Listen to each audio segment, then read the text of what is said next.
Hello everyone, this is Mohan and you are watching online prep. I hope आप सभी लोग बहुत अच्छे होंगे और अपनी क्लासेस इन तक वॉच करते होंगे। जैसा कि आप सभी लोग स्क्रीन पे देख सकते हैं कि आज के इस रीजनिंग के क्लास में हम लोग एक बहुत ही इंटरेस्टिंग और स्कोरिंग चैप्टर पढ़ने जा रहे हैं जिसका नाम है कोडिंग एंड डिकोडिंग। इसको हिंदी में भी कोडिंग एंड डिकोडिंग या कूट रचना कहते हैं। कूट रचना के नाम से इस चैप्टर को जानते हैं और ये काफी स्कोरिंग है। आपके एग्जाम में 2 से 3 या 4 क्वेश्चन भी पूछे जाते हैं और अगर जिन्हें पता होता है वो इजिली सॉल्व कर लेते हैं और जिन्हें अप्रोच नहीं पता होता है कि किस तरीके से इस टाइप के क्वेश्चन सॉल्व किए जाते हैं उनके लिए मुश्किल होती है एग्जाम में। इसको स्टार्ट करने से पहले आप सभी लोगों को पिछली क्लास जो प्रीवियस क्लास थी वो याद होनी चाहिए चाहिए जो कि जिसका नाम था अल्फा न्यूमेरिक सीरीज। और इसमें जो हमने इस टेबल के बारे में डिस्कस किया था ये था आपका पोजीशन वैल्यू, अल्फाबेट्स के पोजीशन वैल्यू का टेबल। ये याद होना चाहिए।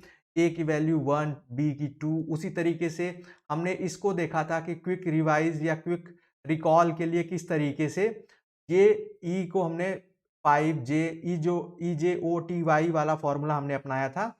ये भी याद होना चाहिए आप लोगों को। तो इसलिए एक बार आप इसको रिकॉल कर लें, अगर आपने कहीं नोट किया है तो उसको सामने रख लें, तब आपको आज की क्लास और बेटर वे में समझ में आएगी।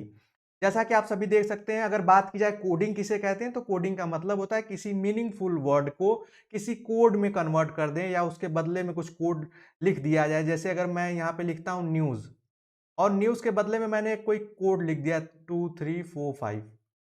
अब ये क्या है, ये मीनिंगफुल वर्ड है और इसको मैंने कोड में कन्वर्ट कर दिया तो ये कोडिंग कहलाएगा। और इसी का ऑपोजिट कर दें कि कोड दिया हुआ है उसको मीनिंगफुल वर्ड में कर दें तो वो डिकोडिंग कहलाएगा। तो यही सिंपल सा इसका मीन है।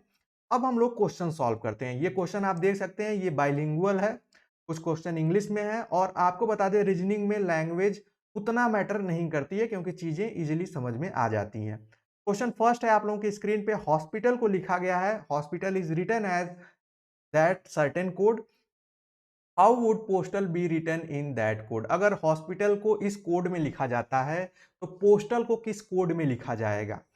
जो स्टूडेंट्स कोडिंग डिकोडिंग का चैप्टर ऑलरेडी पहले से पढ़े हैं वो लोग आंसर करेंगे। जो लोग नहीं जानते हैं, जो लोग परेशान होते हैं कि सर रीजनिंग मेरी वीक है या कैसे होगा, तो वो ध्यान से चीज़ों को देखेंगे, समझेंगे, नोट करते जाएंगे क्योंकि ये बिल्कुल आसान है। बस आपको समझना है कि किस तरीके से चीज़ें यहाँ हो रही हैं। यहाँ पे देखेंगे, अगर आप सोचेंगे कि इसमें कौन सा अप्रोच लगाएं या कौन सा तरीका अपनाएं इसमें, तो आप देखेंगे कि हॉस्पिटल के लिए ये कोड लिखा है, पोस्टल के लिए कोड पूछा जा रहा है। अगर आप पोजीशन वैल्यू पे जाते हैं तो अगर आप पोजीशन वैल्यू सबकी लिखेंगे और ऐड करेंगे तो वो वैल्यू इतनी नहीं आएगी, इससे कम ही रहेगी और बराबर नहीं होगी। तो आपको एक चीज ध्यान देना है कि आप इसको कैसे अप्रोच करेंगे। मैं आपको बता रहा हूं इसको कैसे सॉल्व करेंगे आप। इसका मतलब है कि हॉस्पिटल वर्ड के लिए ये कोड दिया गया है। अब अगर मैं इसके ऊपर लिख दूं या यहां पे मैं लिख दे रहा हूं HOSPITAL, ये हो गया हॉस्पिटल, ठीक है, जिसमें टोटल 8 लेटर है।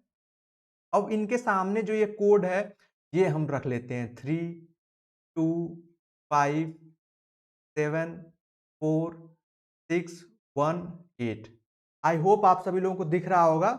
ये हमने कोड रख दिया। आप कहेंगे सर ये कैसे आपने आसानी से ऐसे कर दिया। तो आपको ये ध्यान रखना होगा, पहले आप देखेंगे कि हॉस्पिटल में कुल कितने लेटर हैं। तो आप देख पाएंगे कि 4 और 4 8, टोटल 8 लेटर्स हैं। उसी तरीके से इस कोड में भी 8 है तो इसका मतलब है कि ये इस हॉस्पिटल वर्ड के लिए ये कोड है। अब आपका जो क्वेश्चन है ये यहीं से सॉल्व भी हो जाता है आसानी से। कहेंगे सर कैसे, देखिए उसको।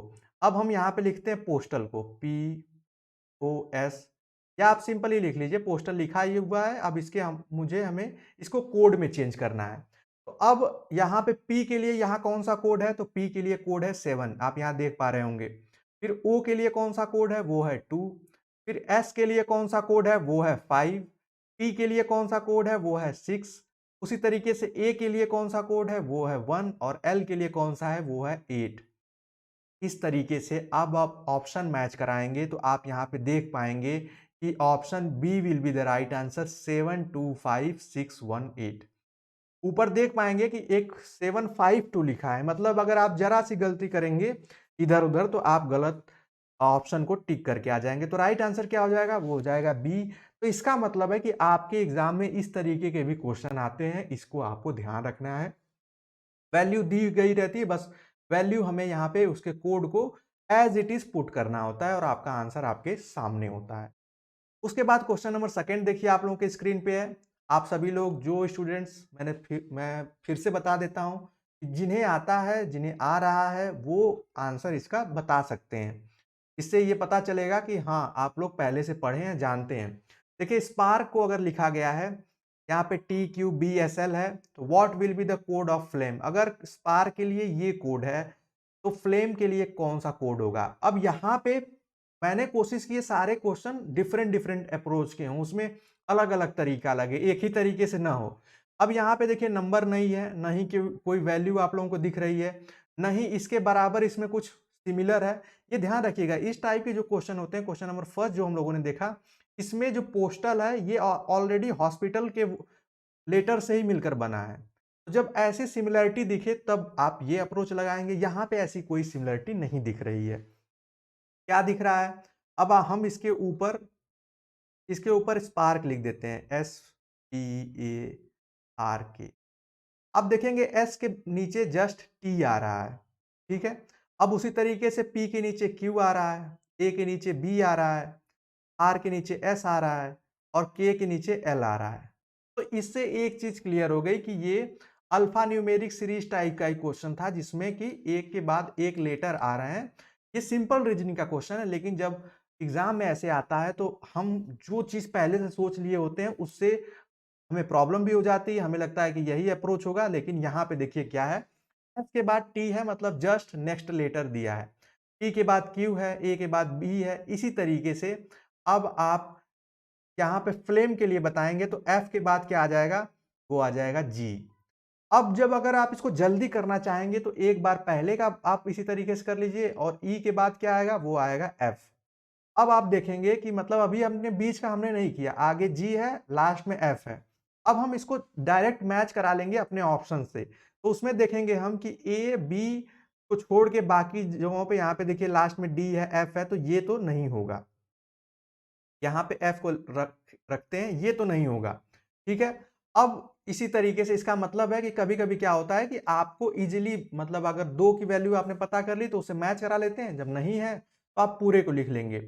एल के बाद आएगा एम, ए के बाद आएगा बी, एम के बाद आएगा एन, तो जी एम बी एन। तो G M B N F जो होगा, option A will be the right answer.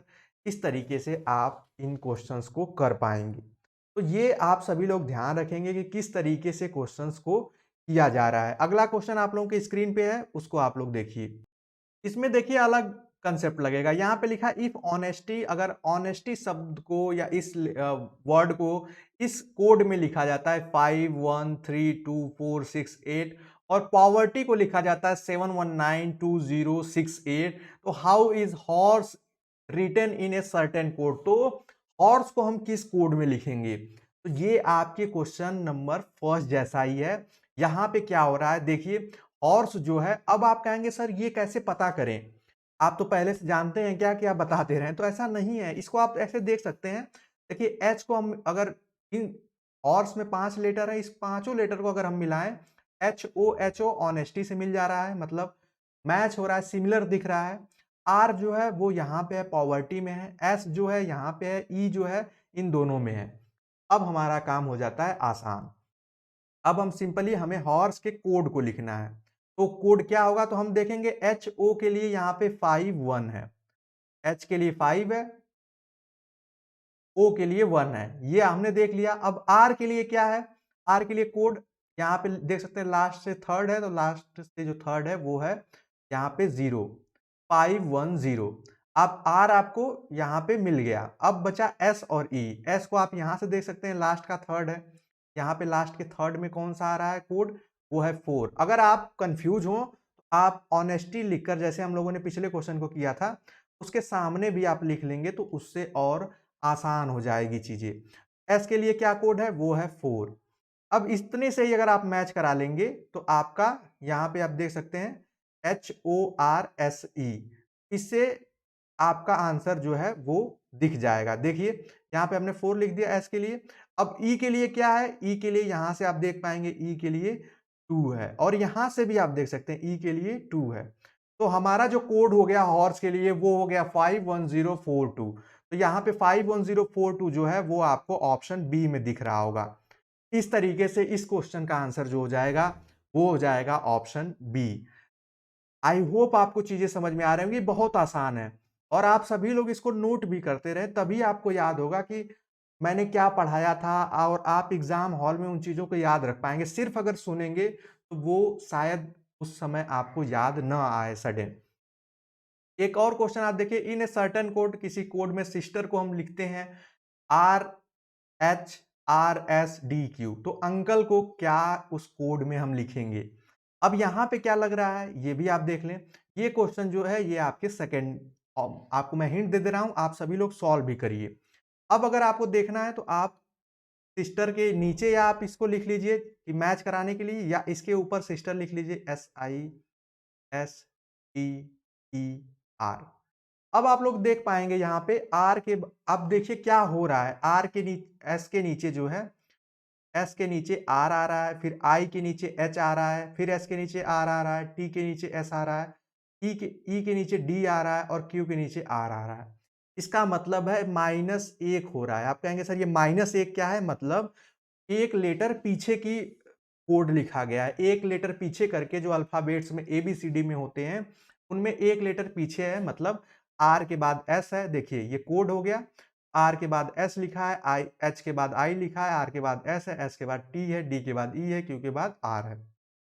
Same उसी तरीके से अंकल का भी जो कोड होगा वो इस, मतलब एक माइनस कर दे। अगर आप यू से एक माइनस करें, जैसे यू से हम प्लस करते थे तो आर, RUS, यू के बाद एस लिखते थे आप। अब यहाँ पे आपको क्या लिखना है वो आप सभी लोग पहले कमेंट भी करें, जिससे कि पता चले कि आप सभी लोग चीजों को समझ रहे हैं कि नहीं। पहले कमेंट करेंगे तब हम लोग इसके आगे इसको बढ़ेंगे और देखेंगे। तो यहाँ पे आप देखिए आर के बाद आप अगर अल्फाबेट पढ़ेंगे RST आ रहा है ना, तो हमें क्या ST के बाद U आता है, तो U से पहले, मतलब जब मैं -1 कह रहा हूं तो मतलब U से पहले कौन सा लेटर आता है, तो वो आता है T, क्योंकि यहाँ पे वही फॉर्मूला लग रहा है। तो हम यहाँ पे लिख लेंगे T। उसके बाद यहाँ पे पूछा गया है कि N क्या है, N के लिए क्या कोड होगा, तो N, M के, मतलब N से पहले कौन सा लेटर आता है, तो M आता है, तो हमने यहाँ पे M लिख दिया। फिर इसी तरीके से आप सारा लिख देंगे, जैसे E की जगह D लिख देंगे। अब आप यहाँ से मैच कराएंगे तो देखेंगे कि यहाँ पे सब में स्टार्टिंग में T T T D D D है। इसका मतलब है कि हमें पूरा सॉल्व करना पड़ेगा। यहाँ पे C है तो C से पीछे वाला जस्ट लेटर कौन सा होता है, वो होता है B। D को आप यहाँ लिख लें थोड़ा सा। और L के लिए आप यहाँ पे देख पाएंगे कि उसके लिए कौन सा लेटर होता है, ये आप जल्दी से बताएं सभी लोग। यहाँ पे सिंपली आप K लिख देंगे। आपका अंकल के लिए कोड क्या हो गया, TMBKD। अब इसको आप मैच कराएंगे TMBKD, ऑप्शन यहाँ पे आप देख पाएंगे A will be the right answer. तो ये सिंपली जो है ये आपका, ये रीजनिंग के ऐसे ही क्वेश्चन बनते हैं, बस थोड़े से अप्रोच की जरूरत होती है। अगर आप कहीं एक जगह फंस जाते हैं तो वो क्वेश्चन सॉल्व नहीं हो पाता इजिली। तो इस तरीके से आप चीजों को समझेंगे। नेक्स्ट क्वेश्चन जो है आप लोगों के स्क्रीन के सामने है, आप सभी लोग इसका आंसर करेंगे। बहुत ही आसान है, इसमें कुछ भी ऐसा नहीं है जो कि आप लोगों को अभी तक समझ में ना आए। यहाँ पे लिखा है टर्मिनल इज रिटन एज, ये आप देख सकते हैं STQLJOBM। तो क्रेडिबल को क्या लिखा जाएगा। अब ये आपके सामने क्वेश्चन है, इसको जल्दी से आप सभी लोग आंसर करेंगे। टर्मिनल को ये कैसे लिखा गया है, आप इसके ऊपर भी लिख सकते हैं। अगर आप देखें कि जब आप ये भी देखें कि इसमें जितने लेटर हो उस कोड में भी अगर उतने लेटर हैं तो जरूर उनमें कोई ऐसा ही रिलेशन होगा जो अल्फाबेट पे ही बेस्ड हो। यहाँ पे M हो गया, फिर I हो गया, N हो गया, A हो गया, L हो गया। तो T के बाद, S के बाद T आता है, E के बाद, D के बाद, यहाँ पे देखिए E से पहले D है, Q वो सेम वही -1 का प्रोसेस भी हमें यहाँ पे दिख रहा है। अब हमें निकालना है क्या, कोड निकालना है क्रेडिबल के लिए। तो हम पहले क्रेडिबल यहाँ लिख लेते हैं CREDIBLE। ये हो गया आपका क्रेडिबल। अब हमें इसका कोड बताना है, तो हमने ये रिलेशन, हम फर्स्ट में रिलेशन देखेंगे कि इसमें क्या हो रहा है, और जो इसमें जो भी फॉर्मूला, जो भी वे, जो भी तरीका इसमें लगाया गया होगा वही सेम हमें इसमें देखने को मिलेगा। इसमें क्या हो रहा है कि आपको जो कोड है, ये कोड है, ये भी -1 है। मतलब जितने भी ये लेटर हैं सब में -1 हमें करना है। जस्ट हमने जो अभी पीछे क्वेश्चन किया सेम उसी तरीके से है। आप यहाँ पे देख पाएंगे सी से पहले कौन सा लेटर आता है, तो बी आता है। ठीक है, उसी तरीके से आप लास्ट का भी, जैसे होगा क्या कि कभी-कभी एग्जाम में क्या होता है कि हम पहले और लास्ट का निकाल लेते हैं तो आसानी से आंसर आ जाता है। जैसे स्टार्टिंग बी होगी, लास्ट डी होगा, तो बी और डी किस में मैच हो रहा है, आप देख पाएंगे option C will be the right answer. कहेंगे सर कैसे? यहाँ पे देखिए यही एक ऑप्शन है जो कि स्टार्टिंग बी से हो रहा है और लास्ट डी से है। अब हमें पूरा सॉल्व करने की जरूरत भी नहीं है। यही मैं आपको बताना चाहता था कि कभी-कभी इतना एफर्ट डालने की ज़रूरत नहीं है। अगर हमारा आंसर जो है आसानी से आ जा रहा है, हम उसको आसानी से ही करेंगे। तो यहाँ से हमने इसी से देख लिया, इन्हीं 2 कोड से। बीच का छोड़ दीजिए, आप यहाँ पे मिला लेंगे कि बी है, डी है और बाकी में नहीं है, तो ये आपका राइट आंसर हो जाएगा। नेक्स्ट क्वेश्चन जो है क्वेश्चन नंबर 6 है, ये आप लोगों के स्क्रीन पे, ये आप सभी लोग सॉल्व करिए, फिर मैं आप लोगों को इसको जल्दी से बताता हूँ। जल्दी से आप सभी लोग इसका आंसर भी करेंगे। क्वेश्चन आप लोग एक बार पढ़ लीजिए। किसी खास कोड में लेबर को क्या लिखा गया है, KBAPTS। यहाँ पे लिखा है in a certain code language labour is written as. इस कोड में लेबर को लिखा गया है, तो कैंडिड का कोड किस लेटर में लिखा जाएगा, कैसे लिखा जाएगा, ये आपसे सिंपली पूछा है। तो फिर वही जिस तरीके से हम लोग अभी क्वेश्चन सॉल्व कर रहे हैं, आप चाहें तो इसके ऊपर लिख सकते हैं। जैसे ये कोड है, इसके ऊपर आपने लिख लिया LABOUR, ये हो गया लेबर, और लेबर के लिए ये कोड है। अब ये क्यों हम आसानी से देख पा रहे हैं, क्योंकि आप देख पाएंगे लेबर में 6 लेटर है, इस कोड में भी 6 लेटर है।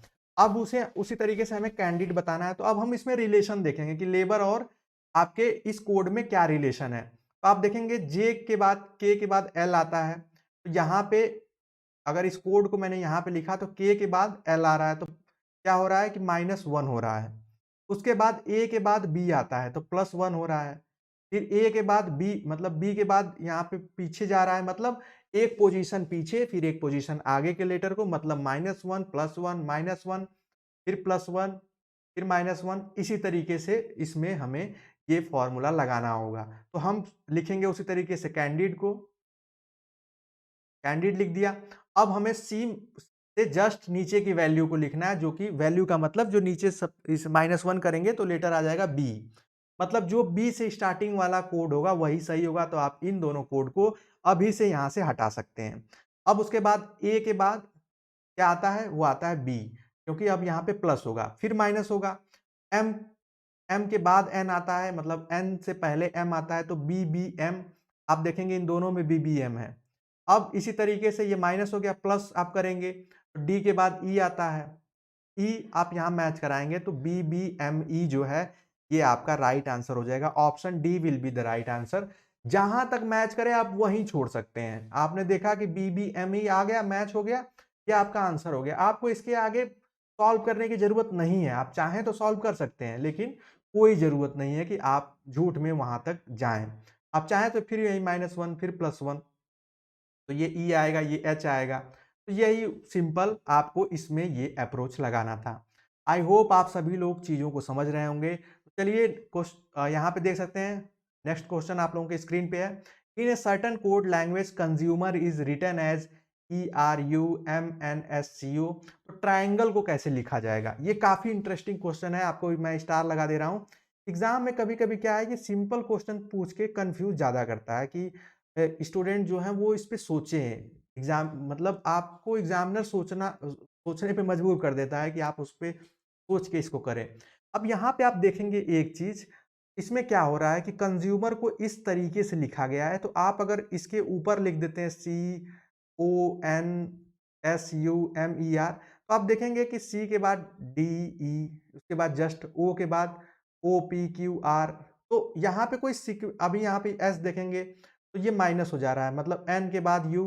तो आप अगर इसमें वो फॉर्मूला लगाएंगे या वो तरीका लगाएंगे, वो अप्रोच लगाएंगे जो हम लोग अभी जस्ट पीछे वाले क्वेश्चन में लगाए हैं, तो इसका आप आंसर नहीं कर पाएंगे, इसको सॉल्व नहीं कर पाएंगे। तो इसमें कौन सा अप्रोच लगेगा, कौन सा तरीका लगेगा, अब उसको देख लीजिए। ये कंज्यूमर वर्ड है और ये लिखा हुआ है। ये किस तरीके से लिखा है इसको देख लीजिए। इस कोड को इसने क्या किया गया है कि CO को उठाकर CO लिख दिया। आप इस हिंदी वाले को देख लें, यहाँ पे लिखा भी हुआ है। देखिए कंज्यूमर वर्ड है, कंज्यूमर वर्ड को हम दो-दो मतलब दो-दो लेटर का पेयर बना लेते हैं।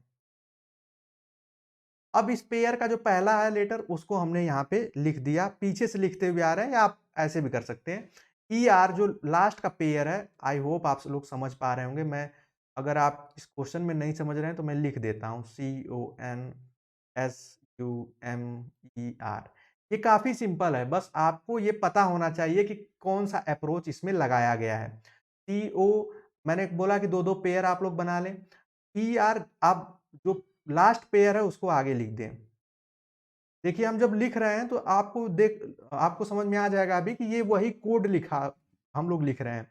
ER हो गया, MU लिख दिया हमने, सॉरी यहाँ पे UM जैसे है उसी तरीके से हमें इस पेयर को उठाकर लिख देना है। NS यहाँ पे CO।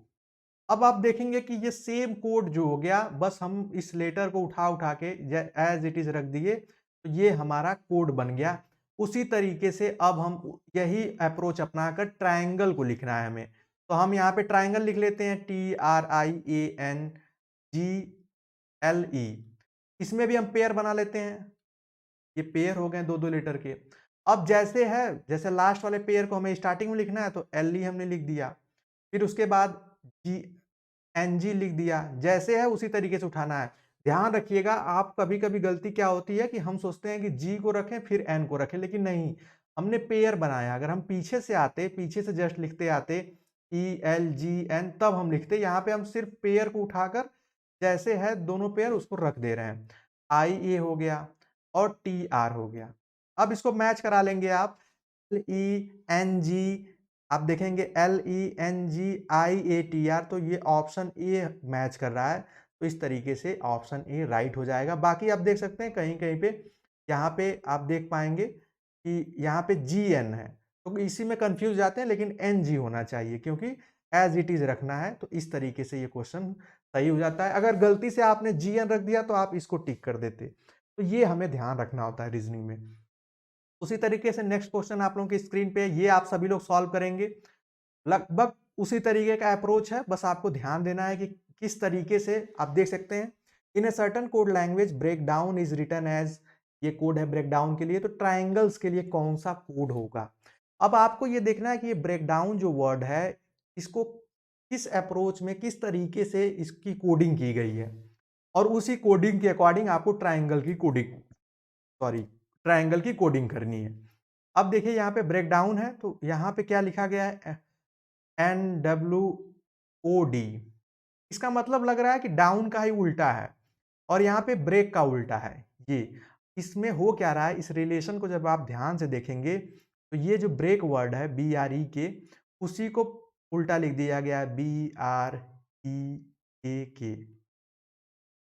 यहाँ पे मैं लिख दे रहा हूँ, यहाँ पे लिखा हुआ भी है। यहाँ पे वर्ड जो है ब्रेक वर्ड को उठाया गया, ब्रेक लिख दिया गया, डाउन को उठाया गया तो डाउन को भी उसी तरीके से। लेकिन देखिए पेयर बनाया गया है, यहाँ पे हम लोग पेयर को एज इट इज लिख रहे थे, लेकिन यहाँ को पेयर का जो सीक्वेंस है उसको बदल दिया गया है। आप कहेंगे कैसे, देखिए हम ट्राइंगल्स को लेते हैं, जिसकी कोडिंग हमें करनी है TRIANGL हो जाएगा GLES। अब क्या है, ट्राइंगल्स, दो वर्ड इसमें दिख रहे हैं, ट्राई और एंगल्स। अब ट्राई को हमने उठाया और हमें आप चाहे तो इसको इसी तरीके, जैसे ब्रेक को उठाया है तो यहाँ से पीछे से लिखते हुए आए हैं। आप चाहें तो ये जो लास्ट है इसको उठाएं और आगे से लिखते हुए जाएं। इसका मतलब ध्यान से समझ लीजिए, जैसे यहाँ पे डाउन है, आप डाउन को पिक किया तो डाउन को हम क्या लिख दिए, NWOD, मतलब पीछे से लिखते हुए आ गए। तो ये ज्यादा बेटर होगा कि आप ब्रेक को पहले उठाएं फिर उसको लिखते हुए आए। मतलब यहाँ पे हम पहले ट्राई को उठाएंगे, ठीक है, ट्राई वर्ड्स को यहाँ पे हम लेंगे। अब हम ट्राई को कैसे लिखेंगे, जैसे ब्रेक को यहाँ पे लिखा है पीछे से लिखते हुए आ रहा है, तो हम ट्राई को उठाएंगे तो यहाँ पे हो जाएगा TRI। इसका नंबर बदल जाएगा क्योंकि ये इसी तरीके से BREA के लिखा है। अब हम एंगल्स को उठाएंगे तो एंगल्स को कैसे लिखेंगे, तो NGES। इस तरीके से आप देखेंगे और इसको मिलाएंगे आप तो option D will be the right answer. यहाँ पे देख पाएंगे SELNGAIRT। तो ये अप्रोच है इस तरीके के क्वेश्चंस को करने का। तो ये आप सभी लोग ध्यान रखिएगा। क्वेश्चन नंबर 9 आप लोगों की स्क्रीन पे है। ये भी काफी आसान है और हम लोग जो पिछला अभी किए थे लगभग उसी से मिलता जुलता है, तो आप इसको कर पाएंगे। लिखा है ग्लेयर के लिए एक कोड है 67810। तो मानसून के लिए क्या कोड होगा? 2395339 ये कोड है। और यहाँ पे आपसे पूछा है कि रैंसम के लिए क्या होगा। तो सेम ये उसी तरीके का क्वेश्चन है जैसा कि हमने अभी देखा था जस्ट पॉवर्टी के वाले में। इस क्वेश्चन थर्ड में देखा था कि ऑनेस्टी और पॉवर्टी के लिए जो है सेम उसी तरीके से इसमें भी है। अगर आप इसको जल्दी से आप सभी लोग सॉल्व करें, बिल्कुल आसान है और इसमें कुछ भी ऐसा नहीं है कि जो आपको न समझ में आए। देखिए, अगर आप कर लिए हो तो मैं बता देता हूं। आर है, यहां से देखा हमने कि ग्लेयर में आर के लिए 1 लिखा है तो हमने 1 लिख दिया। ए के लिए क्या लिखा है? ए के लिए 8 लिखा है, 1 8 लिख दिया। आप इसको चाहें तो फिर लास्ट में देख लीजिए एम के लिए क्या है कोड, तो एम के लिए 2 है, लास्ट में 2 है। ओ के लिए क्या है? ओ के लिए 3 है। तो स्टार्टिंग 18 से लास्ट 32 है, तो 18 और 32 जो है वो आपको ऑप्शन डी में दिखता है। तो option D will be the right answer. मतलब बस हम लास्ट और स्टार्टिंग देख लिए, मैच करा दिए, अब इजिली आप आंसर कर पाएंगे। और आप देख भी रहे होंगे कि रीजनिंग कितनी आसान हो जाती है जब समझ में आ जाती है। 10वां क्वेश्चन देखिए, हेल्थ के लिए एक ये भी कोडिंग है। हेल्थ के लिए लिखा है GSKZDG के रूप में लिखा गया है, तो नॉर्थ के लिए क्या लिखा जाएगा? अब आप सभी लोग इसको थोड़ा सा ध्यान से करेंगे क्योंकि ये काफी अच्छा क्वेश्चन है और ऐसे एग्जाम में आपके क्वेश्चंस बनते हैं। उसके लिए आप सभी लोगों को इसको लिखना होगा HEALTH। जब आप इसके बीच, इन दोनों के बीच में जब रिलेशन हम जान लेते हैं तभी हम अगले को कर पाएंगे। बिना इसको जाने हम ये नहीं अगला को कर सकते हैं कि नॉर्थ को हम कैसे लिखेंगे। उसके लिए हमें देखना होगा कि इसमें क्या रिलेशन है। आप एक चीज देख पा रहे होंगे कि यहाँ पे एच है और यहाँ पे एच है, तो इस कोड में भी ये सेम आ रहा है GG। तो इसका मतलब है कि इसमें कोई ना कोई रिलेशन जरूर है। वो रिलेशन क्या है आप सभी लोग जल्दी से कमेंट करें। देखने में थोड़ा सा आसान लग रहा है कि जैसे एच की जी है तो इसका मतलब है कि -1 हो जा रहा है कि जी मतलब एच से पहले कौन सा अल्फाबेट होता है? वो जी होता है। यहाँ पे भी सेम हो रहा है। लेकिन जब हम ई में देखेंगे, ए में देखेंगे तो ए के बाद के आ जा रहा है, तो ये काफी ज्यादा मतलब इसमें बीच में पोजीशन वैल्यू का अंतर आपको दिख रहा है। टी के बाद डी दिख रहा है। तो इसमें एग्जैक्टली क्या हो रहा है, इस रिलेशन को मैं आपको हिंट दे रहा हूँ। इसमें हो रहा है कि एच जो है उसका रिलेशन जी से है, यहाँ पे एच का जी से है। इस तरीके से रिलेशन है कि ये ई का डी से है, फिर एल का जो है टी का एस से है। मतलब अगर मैं इसको नीचे लिख दूं तो आप इसको समझ पाएंगे। और आपके एग्जाम में जब थोड़ा सा क्वेश्चन का लेवल जो है थोड़ा सा आप उसको टफ कह लीजिए या मॉडरेट पे जाता है, तो आपके एग्जाम में बिल्कुल सिंपल ना बनाकर इस तरीके के क्वेश्चन आते हैं। ये देखिए ई का रिलेशन जो है इससे है, ए का जो होगा वो जेड से, फिर इस एच का इससे है, इस टी का इससे है। इसका मतलब है कि आपको लिखना कैसे है, जैसे एच है तो H-1 सब में -1 करना है क्योंकि ये नीचे के जो कोड है वो पोजीशन में वैल्यू घट जा रही है। और उसको उल्टा लिखते हुए आना है क्योंकि यहाँ से इस तरीके से होते हुए आ रहा है। तो आप इसको कैसे लिखेंगे? जैसे ये लिखा हुआ है, अब हमें नॉर्थ के लिए लिखना है, हम इससे समझ पाएंगे। ये हो गया नॉर्थ।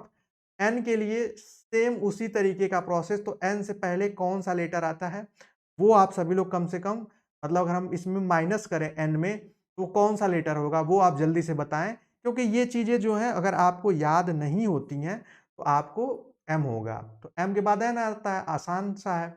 अब इसी तरीके से आप इसका ले लीजिए, जैसे यहाँ पे देख रहे हैं ना क्रॉस हो रहा है, तो हम इसका एच के लिए ऑपोजिट, मतलब एच के जस्ट नीचे की वैल्यू क्या होती है, -1 अगर एच में करें तो वो हो जाएगा जी।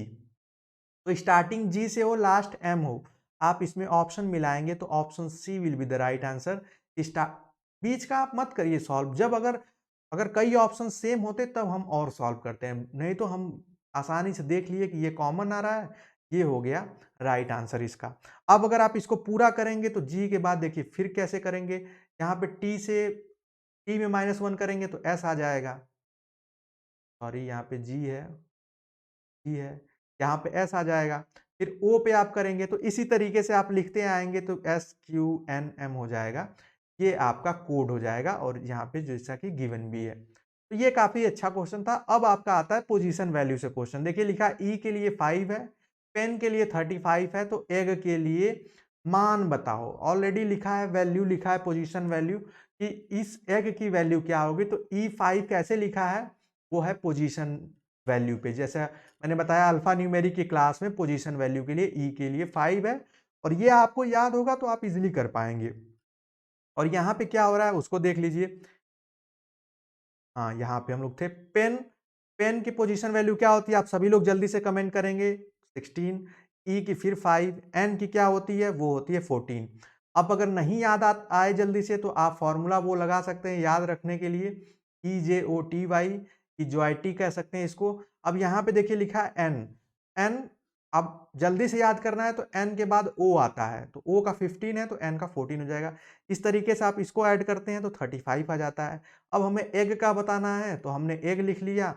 एग की वैल्यू ई की 5 हो गई और जी है तो जी की 7 और जी की 7, 7 7 14 प्लस 5 19 और 19 option B will be the right answer. इस तरीके के आपके एग्जाम में क्वेश्चन आते हैं। आज के सेशन का जो आखिरी क्वेश्चन है ये काफी इंपॉर्टेंट है। आज के आप कह सकते हैं इस पूरे सेट का सबसे इंपॉर्टेंट क्वेश्चन है, क्योंकि अब एनटीए भी ऐसे क्वेश्चन देने लगा है और भी एंट्रेंस एग्जाम में जो यूपी मतलब स्टेट लेवल के हैं उसमें भी थोड़े से ट्रेंडिंग में आ गया है। इस टाइप के क्वेश्चन से रिलेटेड आपसे पूछा जा रहा है। अब इसमें देखेंगे आप लोग एक चीज की यहाँ पे लिखा है 253 से अभिप्राय है, मतलब इसका मीन क्या है। अब अगर मैं इसको सॉल्यूशन करने के फॉर्म में लिखें कि हम और आप कैसे एग्जाम में इसको सॉल्व करेंगे वो ट्रिक जान लीजिए।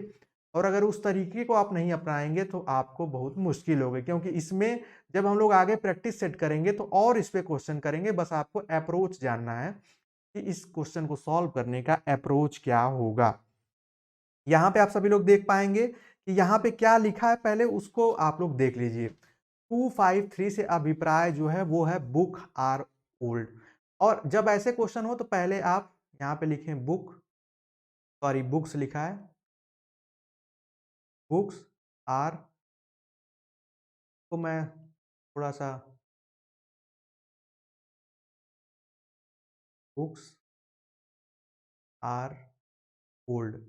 अब बुक्स आर ओल्ड के लिए कोड क्या है, 253। हम थोड़ा गैप देकर लिखेंगे, क्यों गैप दे रहे हैं मैं वो भी उसका रीजन बताऊंगा। फिर है मैन इज ओल्ड। ये बिल्कुल सिंपल है, इसमें बहुत टफ बनता है क्वेश्चन। मैन इज ओल्ड का कोड जो है वो है 5। ये मैं यहीं से पिक कर रहा हूं, कहीं अलग से नहीं लिख रहा हूं, आप सभी लोग ध्यान देंगे। 6 हो गया। अब यहाँ पे लिखा है बुक्स बाय गुड बुक्स, यहाँ पे हमने लिख दिया बाय गुड बुक्स। अब यहाँ पे हमने लिख दिया कोड इसका 378। एग्जाम में आपके एग्जैक्टली इसी तरीके के 3 स्टेटमेंट दे देगा। अब आपसे पूछेगा कि इस सांकेतिक भाषा में ये जो कोडिंग है इसमें आर के लिए क्या वैल्यू है। तो आप ऐसा हो सकता है कि आपको लगे कि सर आर यहाँ पे है तो ये 5 है, तो ये 5 इसका राइट आंसर हो जाएगा, लेकिन ऐसा नहीं है। और ऐसे हमारे बहुत से स्टूडेंट, पिछले साल भी ऐसा कई बार हुआ कि वो उन्हें बताए रहे, उन्हें याद नहीं होता है। अब वो सोचते हैं आर यहाँ पे लिखा है और आर यहाँ पे ऐसा सेकंड नंबर पे है तो ये 5 हो गया। लेकिन अगर इतना ही आसान होता तो इन इन सभी स्टेटमेंट की ज़रूरत क्या होती। ये क्वेश्चन का नेचर यहाँ पे अलग है। ये क्वेश्चन का कैसे है इसको आप समझिए। यहाँ पे 3 स्टेटमेंट दिया है, इसमें हम लोग कंपेयर करते हैं। पहले और दूसरे को हम अगर कंपेयर करें तो देखेंगे पहले कि इसमें सिमिलर क्या है। यहाँ पे ओल्ड और ओल्ड ये दोनों सिमिलर हैं तो हम इसको सर्कल बना देंगे और एक ही ऐसे शेप में रखेंगे कि दोनों को हम पहचान सकें। तो अगर यहाँ पे books are old, man is old, तो यहाँ पे इस आप इसको स्टेटमेंट कह लीजिए या इस सेंटेंस कह लीजिए, इस सेंटेंस में ओल्ड कॉमन है तो इसका मतलब इस कोड में भी कुछ सिमिलैरिटी होगी। तो 5 जो है ये ओल्ड के लिए कोड है। और जो स्टूडेंट सोच रहे थे कि आर के लिए 5 होगा तो वो इसी तरीके से यहाँ पे गलत हो जाते हैं। अब देखिए अब आपको पता चल गया ओल्ड के लिए 5 कोड है। अब हमें क्या बताना है, हमें आर के लिए बताना है, जो कि क्वेश्चन में गिवन है कि आर के लिए इसमें से कौन-सा कोड होगा, तो वो आप कैसे कंपेयर करेंगे? अब आपको ये जानना होगा कि अगर बुक्स का पता चल जाए तो हम आर का बता दें। तो बुक्स का कैसे पता चलेगा? अब हम फर्स्ट और थर्ड से कंपेयर करेंगे। क्यों? क्योंकि यहाँ पे बुक्स आर ओल्ड और बाय गुड बुक्स, तो यहाँ पे दोनों में बुक्स कॉमन है, तो इनके कोड भी कुछ सिमिलर होंगे। तो जैसे हमने अगर बुक्स को यहाँ पे एक रेक्टेंगुलर शेप बना दिया, ये शेप इसलिए बना रहे हैं कि आपको याद हो। तो इस तरीके से बुक्स यहाँ पे कॉमन है, तो 3 और 3 उसमें कॉमन है। अब बचता क्या है? आर, और आर के लिए जो कोड होगा वो होगा 2। इस तरीके से आप इस क्वेश्चन को सॉल्व करेंगे तो राइट आंसर जो आ जाएगा वो आ जाएगा 2। आर के लिए जो कोड गिवन है वो 2 है। और इसमें और टफ बनते हैं लेवल, जब हम आगे क्वेश्चन प्रैक्टिस सेट करेंगे तब उसमें देखेंगे। बस आपको ये अप्रोच पता होना चाहिए। जैसे मान लीजिए और कंपेयर करना होता तो हम ट्रायंगुलर शेप बना लेते कि जिससे हमें याद रहे। उस तरीके से करके सॉल्व करते। तो जैसे यहाँ पे दिया हुआ है कि अगर बुक्स आर ओल्ड है तो अगर हमें किसी 2 का पता चल जाएगा तो हम किसी एक कोड का पूछ बता देंगे। अगर बुक्स का पूछता तो हम बुक्स के लिए तो आसानी से बता देते हैं कि बुक्स के लिए 3 होगा, ओल्ड के लिए 5 होगा। तो ये अप्रोच था इस क्वेश्चन को सॉल्व करने का। आई होप आज की क्लास आप लोगों को समझ में आई होगी। इसमें हम लोगों ने टॉप 12 डिफरेंट डिफरेंट टाइप के क्वेश्चन को सॉल्व किए। कुछ बहुत ही इजी थे, कुछ सिंपल थे, और कुछ में एक अलग या नए अप्रोच की, नए तरीके के, नए दृष्टिकोण की जरूरत थी, और उसको हमने अच्छे से समझा। आई होप आज की ये कोडिंग और डिकोडिंग की क्लास आप लोगों को समझ में आई होगी। ये प्रैक्टिस सेट नहीं था, ये सेम जो अल्फा न्यूमेरिक में चीजें आती हैं इसी से कोरिलेटेड है। इवन कोडिंग डिकोडिंग में ही अल्फा न्यूमेरिक आप कह सकते हैं इंक्लूडेड होता है। लेकिन मैंने पहले ही सोचा कि आप लोगों को इसको दोनों को अलग अलग पार्ट में करके बताएंगे, क्योंकि इसमें सीरीज टाइप के क्वेश्चन आते हैं और इसमें एमसीक्यू, जैसे इसमें सीरीज है ना कि इसके बाद जो हमने पिछले क्लास में पढ़ा था, इसमें सीरीज नहीं होता है, इसमें सीधे कोड होते हैं। लेकिन ये भी ध्यान रखेंगे कि आगे के जब हम लोग प्रैक्टिस सेट सॉल्व करेंगे तो उसमें और अच्छे तरीके के क्वेश्चन डिफरेंट डिफरेंट आएंगे, उसको हम लोग सॉल्व करेंगे। तो आज की क्लास को यहीं तक रखते हैं। जो भी स्टूडेंट्स हमारे पेड ग्रुप में हैं उनको ये पीडीएफ मिल जाएगी, वो आसानी से देख पाएंगे। आप में से जो भी स्टूडेंट नहीं ज्वाइन किए हमारे पेड कोर्स को, वो ज्वाइन कर सकते हैं। मिलते हैं नेक्स्ट क्लास में, तब तक के लिए bye bye, take care and keep watching.